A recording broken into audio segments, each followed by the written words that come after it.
یہ بیلس تھیورم ہے. 1957 میں اس کو نوبل پرائز ملا. اور پھر امام ارشاد فرماتے ہیں کہ 19ویں کی سحر جب مسجد کوفہ میں ابن ملجم نے علی کے سر پر ضربت ماری, وہی شخص آسمانوں میں علی کی شبیہ پر بھی آ گیا. نسبت دی تو اس مقام تک اثر پہنچا. جب تک نسبت نہ دی, وہ لکڑی تھی, وہ کپڑا تھا, وہ پیتل تھا, وہ دھات تھی, مگر جب زلی کی نسبت پالی, جب عالم کی نسبت پالی, تو اس میں وہی تاثیر آ گئی.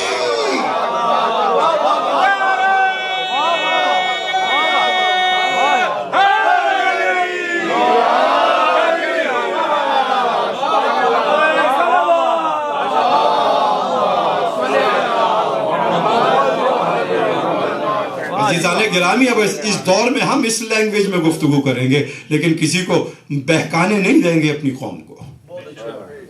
اور ایسے عقل مند دشمنوں یا نادان دوستوں سے ہوشیار رہنے کی ضرورت ہے. مجھے کوئی ضرورت نہیں کہ میں نام لوں یا پرسنل لیول پہ جاؤں. میں صرف اصولی اور نظریاتی باتیں کروں گا تاکہ ایک فرد نہیں, پورا نظریہ فنا ہو جائے. پورا نظریہ فنا ہو جائے. عزیزان گرامی, اگر یہ نسبتیں نہ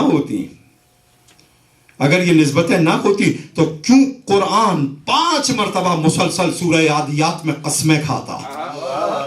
والعادیات ضبحًا فالموریات قدحًا فالمغیرات صبحًا فأثرن به نقعًا. قسم ہے سر پر دوڑنے والے گھوڑوں کی, قسم ہے ٹاپ مار کر چنگاریاں نکالنے والے گھوڑوں کی, قسم ہے صبح کے وقت حملہ کرنے والے گھوڑوں کی. نہیں, قسم ہے اس خاک کی جو ان گھوڑوں کے سموں کے نیچے آ جائے.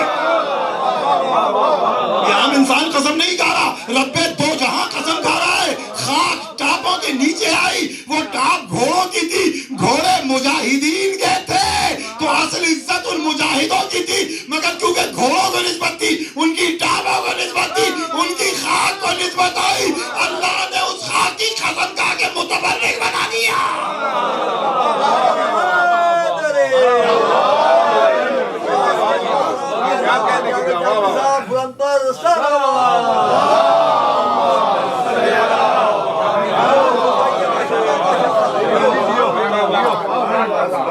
ایک اور دعا مانگا کریں, صرف جیو نہیں, صحت کے ساتھ جیو. ماشاءاللہ, دور پڑھ دیں.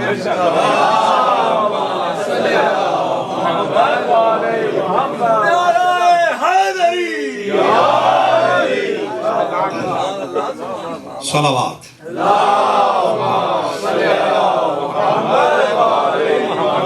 عزیزان گرامی, یہ سب نسبتیں ہیں دین میں. وَمَن, اور اس پر اس آیت کو میں پڑھوں, ورنہ تو میں پورا اشرا قرآن اور رضاداری پر پڑھ چکا ہوں 25 سال پہلے ڈیفنس کی امام بارگاہ میں. صرف ایک آیت پڑھ رہا ہوں اور پھر میں اپنے سلسلے کرام کو جاری رکھوں گا کہ وَمَن يُعَظِّمْ شَعَائِرَ اللَّهِ, جو تعظیم کرتا ہے اللہ کی نشانیوں کی. شاعر اللہ کیا ہے؟ ایک اور مقام پر کہا کہ وہ رسی جس سے قربانی کا جانور باندھا جاتا ہے وہ بھی شاعر اللہ. وہ رسی کے جس سے قربانی کا جانور باندھا جائے وہ بھی شاعر اللہ ہے. وَمَن يُعَظِّمْ شَعَائِرَ اللَّهِ فَإِنَّهَا مِن تَقْوَى الْقُلُوبِ, جو اللہ کی نشانیوں کا احترام کرتا ہے, جان لو اسی کے دل میں تقوی موجود ہے.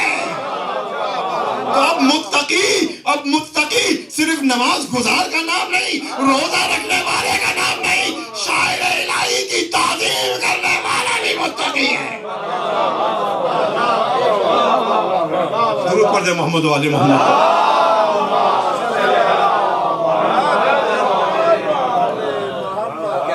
تو عزیزان گرامی, تو ارشاد فرمایا کہ اس کی جڑ ہے کلمہ طیبہ کی اور شجرہ طیبہ کی, اور یہ تینوں جو ہم کلمہ طیبہ میں دیکھ رہے ہیں وہ ثابت ہے, برقرار ہے, لا زوال ہے, حی لا یموت ہے, مقام توحید ہے, لا الہ الا اللہ ہے. اور وَفَرْعُهَا فِي السَّمَاءِ, اس کی شاخ ہے آسمانوں تک بلند ہے. اور تیسرا حصہ توتی اکلہا کل حین باذن ربہا, وہ شجرہ طیبہ ہر وقت اپنے رب کے اذن سے پھل دیتا ہے, کوئی زمانہ نہیں وجود امام سے خالی ہو جائے.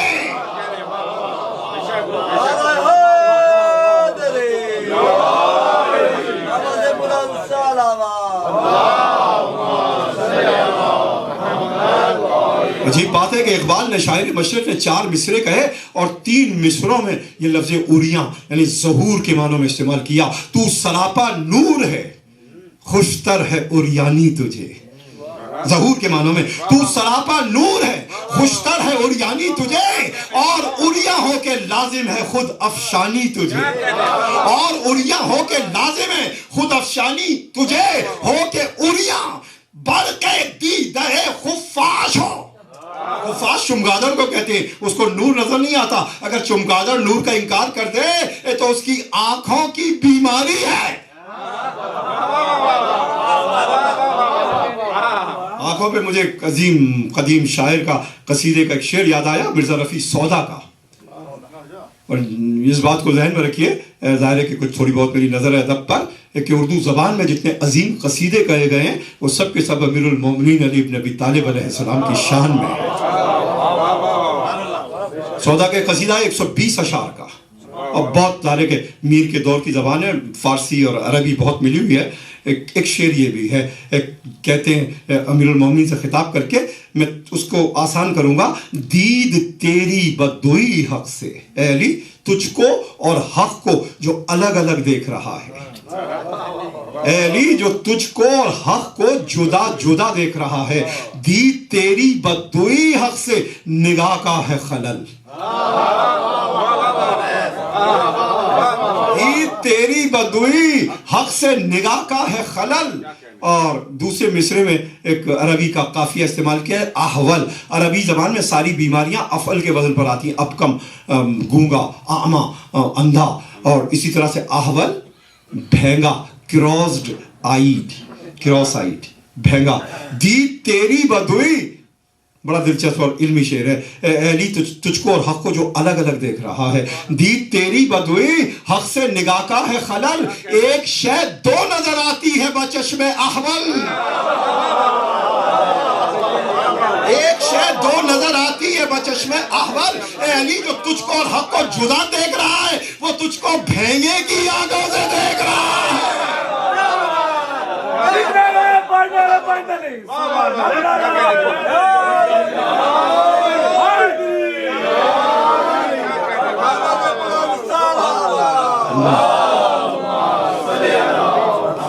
کوئی میرے اس بھائی کی مدد کرے ذرا. مسئلہ ہو رہا ہے ان کے نعرے کے ساتھ آواز کے ساتھ تو آپ لوگ مدد کیا کریں.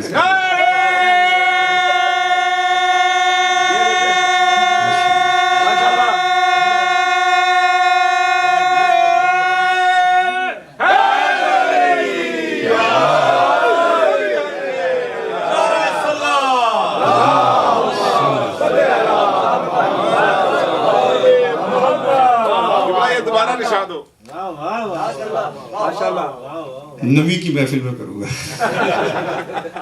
درود پڑھ دے محبت والے.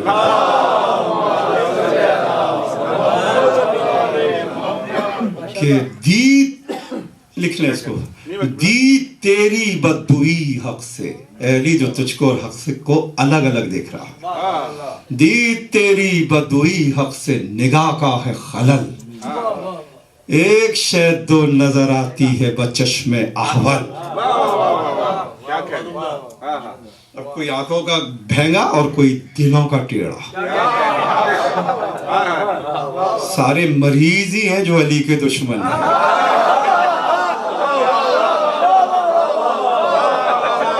سارے مریض ہی ہیں جو علی کے دشمن ہیں اور یہ وہ مرض ہے کہ جس میں شفا بھی نہیں. تو عزیزان گرامی تو اقبال کہتے ہیں کہ تو سراپا نور ہے خوشتر ہے اریانی تجھے ظہور اور ہو کے اریاں لازم ہے خود افشانی تجھے. ہو کے اریاں برق دیدہ خفاش ہو اے دل کون و مکاں کے راز مضمر فاش ہو.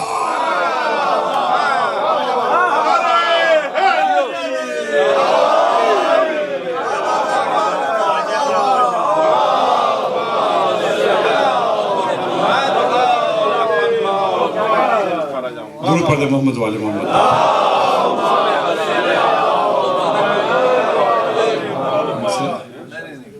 درود پڑھ دے محمد.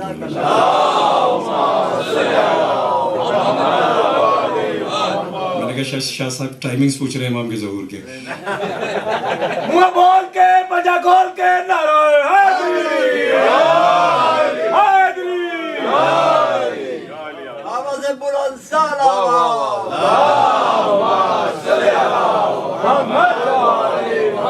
تو عزیزان گرامی یہ ہے سورہ ابراہیم کہ جہاں رب العالمین نے کلمہ طیبہ کو شجرہ طیبہ کی صورت میں بیان کیا. اب آگے بڑھ کر امت مسلمہ اگر پریشان ہے اور حیران ہے کہ کلمہ طیبہ کے کتنے جز ہیں، تو اس بنیاد پر کہ رب العالمین نے کثرت سے قرآن میں حضرت موسیٰ کی قوم کا ذکر کیا، بنی اسرائیل کا ذکر کیا. احادیث مسلسل ہیں مسلمانوں کی کتاب میں کہ میری امت پہ وہی واقعات اور حالات گزریں گے کہ جو بنی اسرائیل پر گزرے تھے.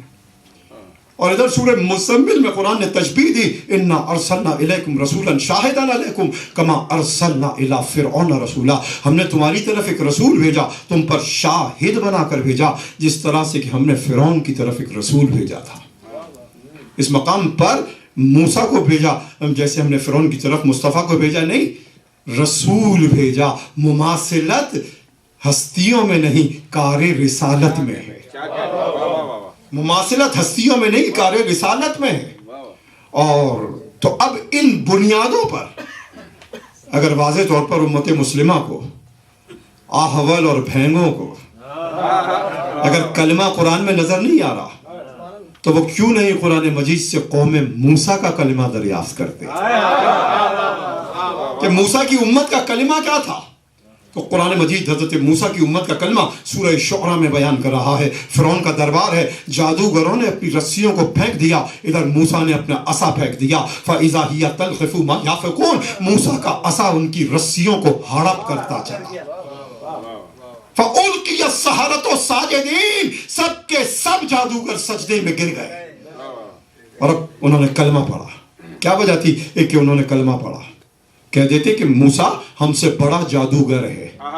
انہوں نے موسیٰ کو نبی کیوں مانا؟ اس لیے کہ ان کی رسیوں کو قرآن نے اف کہا، آنکھوں کی نظر بندی، دھوکہ. مگر موسیٰ کا عصا اپنی صورت ہی نہیں سیرت کو بدل چکا تھا. یہی فرق ہے جادو میں اور معجزے میں کہ جادو میں فزیکل چینج ہوتی ہے، معجزے میں سیرت بدل جاتی ہے. فَإِذَا هِيَ تَلْقِفُ مَا يَأْفِكُونَ. موسیٰ کا عصا ان کی رسیوں کو ہڑپ کرتا چلا. فَأُلْقِيَ السَّحَرَةُ سَاجِدِينَ. سب کے سب جادوگر سجدے میں گر گئے. اور اس عالم میں انہوں نے کلمہ پڑھا، آمنا برب العالمین. ہم رب العالمین پر ایمان لائے. پہلا حصہ لا الہ الا اللہ، آمنا برب العالمین. اور پھر آگے بڑھ کر کہا سجدے کی حالت میں ہے اور قرآن آمنا کہہ رہا ہے. اس کو میں ابھی حل کروں گا، سولف کروں گا. اسلمنا، ہم اسلام لائے نہیں کہہ رہے، آمنا برب العالمین. ہم رب العالمین پر ایمان لائے. رب موسیٰ، موسیٰ کے رب پر ایمان لائے. رسالت کی گواہی دی اور ان کا کلمہ ختم نہیں ہوا یہاں تک کہ یہ کہا رب موسیٰ و ہارون.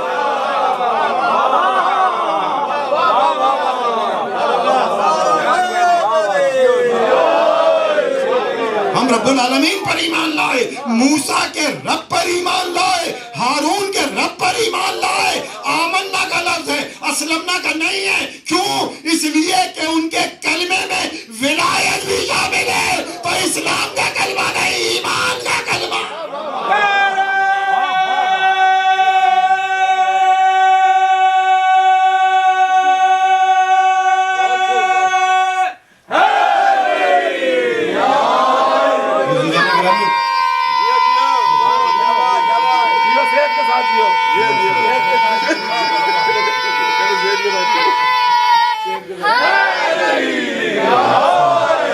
میں بہت تیزی سے مقامات سے گزرنا چاہتا ہوں. آمنا برب العالمین، ہم رب العالمین پر ایمان لائے. رب موسیٰ و ہارون، موسیٰ کے رب پر ایمان لائے، ہارون کے رب پر ایمان لائے. مفسرین نے بحث کی. فخر الدین رازی نے تفسیر کبیر میں لکھا کہ کیا سبب تھا کہ بنی اسرائیل توحید کا اعلان کر چکے تھے، موسیٰ کی رسالت کی گواہی دے چکے تھے، انہوں نے کیوں ہارون کا ذکر کیا؟ انہوں نے کہا کہ اگر وہ ہارون کا ذکر نہ کرتے ان کا کلمہ ناقص رہ جاتا. تو جس طرح سے کہ ہارون کا ذکر بنی اسرائیل کے کلمے میں جا کر ان کے کلمے کو کام